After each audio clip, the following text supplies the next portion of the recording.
இங்கே இன்றைக்கி வந்து பாஸ்தா தான் செய்ய போகிறேன் டின்னருக்கு.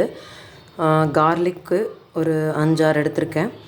ஒரே ஒரு வெங்காயம், பெரிய வெங்காயம், கேரட் ஒரு 1.5 எடுத்து இந்த மாதிரி பீசஸாக கட் பண்ணி வச்சுருக்கேன்.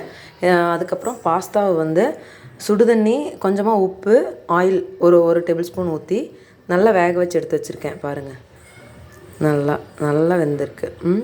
எடுத்து தனியாக வச்சுருக்கேன். அதுக்கப்புறமா ஒரு 4 தக்காளி, சின்ன தக்காளி, அதை ப்யூரி பண்ணி வச்சுருக்கேன் மிக்சியில் போட்டு.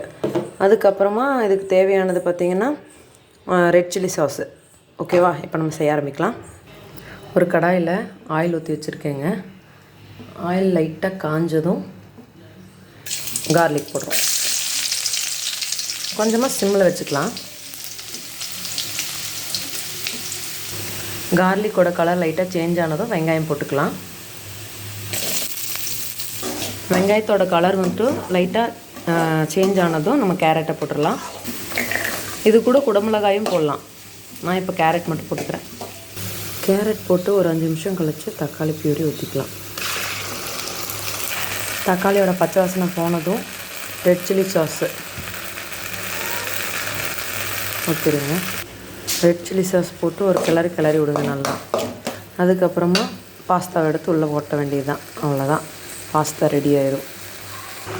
அவ்வளோதாங்க, பாஸ்தா ரெடி.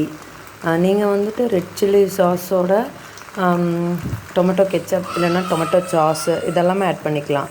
நான் இன்றைக்கி ரெட் சில்லி சாஸ் மட்டும்தான் யூஸ் பண்ணியிருக்கேன். அவ்வளோதாங்க. தேங்க்யூ.